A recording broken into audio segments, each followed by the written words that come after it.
안녕하세요. 리스펙 성형외과 김기용 원장입니다. 최근 들어 저희 병원에 모발 이식에 대한 문의가 상당히 많아지고 있습니다. 그래서 실제 모발 이식이 어떻게 진행되는지, 특히 모발 이식 중에서도 채취하는 방법, 이런 거에 대해서 좀 말씀을 드려볼까 합니다.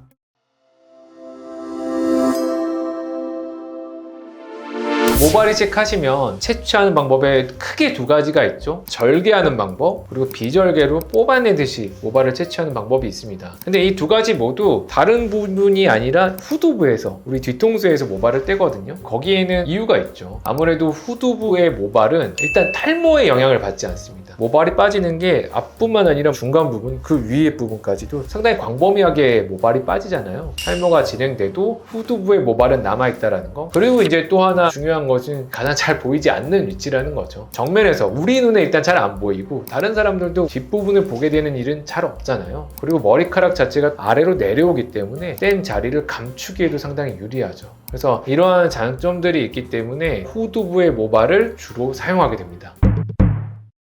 먼저 절개법에 대해서 말씀을 드릴 건데요. 이 방법 자체는 굉장히 심플하죠. 가장 오리지널인 방법이 될 거고요. 우리가 원하는 만큼, 떼야 되는 양의 만큼 거기에 맞게 나뭇잎 모양으로 길게 디자인을 해서 그만큼 절개를 조심조심 하고 나서 뗀 자리를 다시 튼튼하게 봉합을 해주는 방식이 되겠습니다. 이 방법은 사실 장점이 많아요. 일단은 수술 시간이 굉장히 짧다라는 장점이 있고, 칼이 들어가는 주변부를 제외하고 가운데에 있는 모발들은 전혀 데미지를 받지 않기 때문에 뗀 면적 대비 쓸 수 있는 모발의 양이 많습니다. 그리고 흉터 걱정 때문에 조금 기피하시는 분들이 있지만, 어쨌든 머리카락이 충분히 덮어주는 자리이기 때문에 우리가 구태여 막 들춰보지 않는 이상은 그 흉터가 크게 남지는 않습니다. 단점이 생각보다 크진 않다, 이해를 하셔도 될 것 같고, 그래서 이제 이 방법은 어떤 분들한테 추천드리냐, 사실 대부분의 분들한테 추천드릴 수 있어요. 가장 효율이 좋은 방법이니까요. 그래서 채취 방법을 절개로 해야 될지 말아야 될지 전문의와 충분한 상담이 필요하다는 거 기억해 두시면 좋겠습니다. 다음은 이제 비절개 방법입니다. 이 방법 역시 한 번만 딱 들으시면 이해가 쉬워요. 아주 작은 버전의 펀치 같은 걸 사용을 해가지고 머리카락의 방향을 따라서 쿡 찍었다가 빼주는 겁니다. 그러면 머리카락이 있는 부분이 같이 나오게 되겠죠. 아주 조그만 동그라미 구멍을 통해서 모발을 채취한다, 이렇게 생각하시면 되겠습니다. 근데 우리가 떼야 하는 모발의 개수가 많잖아요. 보통 아무리 적어도 1000모, 2000모, 많으면 5000모까지도 채취를 하니까 아무래도 시간이 굉장히 길어질 수밖에 없겠죠. 그리고 또 다른 단점이라면 동그라미로 떼기 때문에 테두리를 따라서는 모발이 손상을 좀 많이 받거든요.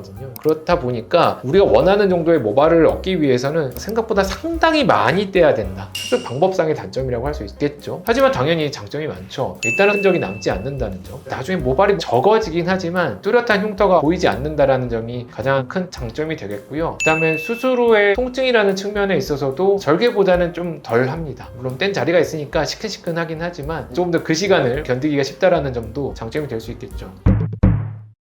최근에는 비절개라는 방법도 조금 세분화해서 말씀을 드려요. 떼는 방법에 있어서 크게 차이가 있는 건 아니지만 머리카락을 얼마나 자르느냐에 따라서 나눠서 말씀을 드리거든요. 가장 이제 일반적인 방법이 박스컷이라 그래서 떼고자 하는 범위의 머리카락을 짧게 깎는 거죠. 그리고 그 자리에서 모낭을 채취를 하는 거죠. 가장 우리가 시각적으로 편하게 뗄 수 있고, 긴 머리카락이 중간에 끼어드는 일이 없기 때문에 수술 난이도가 낮고 시간도 적게 걸린다는 장점이 있고요. 그 다음부터 이제 머리카락을 조금씩 남기는 방법인데, 라인컷 혹은 줄컷이라고 불리는 방법이 있습니다. 요거는 긴 머리카락을 중간에 두고 중간만 머리를 밀어주는 거예요. 줄을 따라서 머리카락을 채취를 하는 거죠. 그러면 사이사이에 긴 머리가 있으니까 직후에도 잘 가려지겠죠. 여기서 더 나아가서 노컷이라고 아예 머리카락을 자르지 않는 방식이 있습니다. 요거는 아무래도 시간이 많이 걸려요. 테크닉상 기술적으로도 좀 어려운 부분이 있고, 계속 머리카락을 치우고 들추면서 해야 되니까 시간도 좀 충분히 예비해야 된다는 차이점이 있죠. 대신에 바로 떼고 나서 머리카락 다 있으니까 굉장히 자연스럽겠죠. 그리고 이식한 머리카락도 나름 긴 머리카락이라서 한번 빠진 머리이긴 하지만 어쨌든 직후에 풍성해 보인다는 점, 심리적인 만족감 면에서는 장점이 될 수 있겠습니다. 그리고 섞어서 하기도 합니다. 믹스컷이라고 해서 일부 부분만 삭발을 하고 일부는 또 남겨놓고 섞어서 하는 방법을 얘기하시는 분들도 계세요. 이렇게 여러 가지 방법을 말씀을 드렸는데요. 어떻게 머리카락을 떼던지 간에 충분한 양을 어쨌든 뗐다고 한다면, 그리고 잘 분리만 해주면 나중에 생착하는 것에 영향을 미치진 않습니다. 말씀드린 것처럼 비절개나 이런 과정에서 손상을 입은 모낭을 쓰면 안 되겠죠. 그런 것들을 잘 분별해가지고 좋은 모낭을 골라서 쓰면 어떤 방법이든 좋은 생착률을 얻을 수 있다는 거 알고 계시면 좋을 것 같아요.